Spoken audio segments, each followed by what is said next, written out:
In his account of the 1985 earthquake, which killed between 6,000 and 30,000 people, there are no precise figures, and destroyed more than 800 buildings in Mexico City. Carlos Monsivais, one of the country's greatest writers, described what he saw as the emergence of civil society. At the time, Monsivais, who died in 2010, witnessed the discrediting of an unpopular government, led by then-President Miguel de la Madrid, of Mexico's Institutional Revolutionary Party (PRI).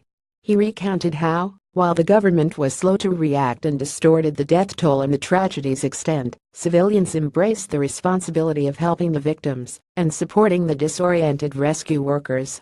In his book Nos en Nosotros los días del terremoto, 19,852,005, Not Without Us is the Days of the Earthquake, he wrote that the whole of society across Mexico City organized itself with speed and skill, and with a core that stretched across upper and lower classes. Throughout 2 weeks, roughly 1 million people scrambled to create shelters, to supply food and clothes, to collect funds, to locate missing people, to retrieve the remains of the deceased, and to rescue the survivors trapped in the rubble, to organize transport, to provide psychological counseling, to work to prevent health epidemics, to remove the mounds of gravel, and to demolish the ruins that posed hazards. For Monsivais, the volunteers of 1985 realized a concept of civil society that had been abstract until then in Mexico. In an interview about the earthquake that hit the southern part of the country on September 7, Jean-François Prudhomme, a political scientist and general academic coordinator at El Colegio de Mexico, echoed what Monsivais had witnessed. What we saw in 1985 was a waking up of Mexican society to take the reins to overcome the catastrophe, as there was a collective awareness that the government was weak. After Tuesday's earthquake in Mexico City, Prudhomme said in a follow-up interview that it was happening again in 1985, just like now. What is most remarkable in the streets of Mexico City is the solidarity. Nobody appears afraid. The difference is that, 30 years ago, there was less information available about what to do. Now, there's a whole culture of prevention and reaction to earthquakes that makes volunteers more efficient. The experience and training have helped.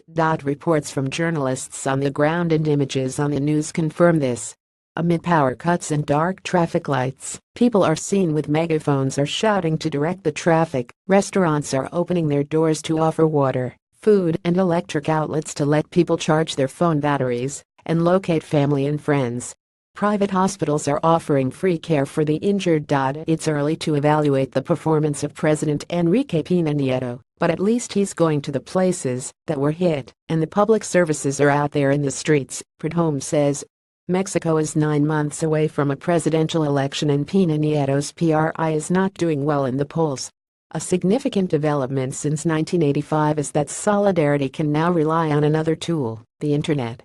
Government and civil society groups have been able to use social networks to issue warnings and security instructions and guide people on how to behave in damaged areas. Mexicans are very familiar with most of the guidelines, such as don't run, exit buildings calmly, stay away from power cables and towers, open your Wi-Fi to everybody, don't use the phone unnecessarily to avoid overloading the lines, avoid making noise near rubble so distress calls can be heard. World Grinch, in partnership with Folha de S. Paulo. New York Times news service. Sylvia Colombo, a Brazilian journalist, is the Latin American correspondent for Folha de S. Paulo.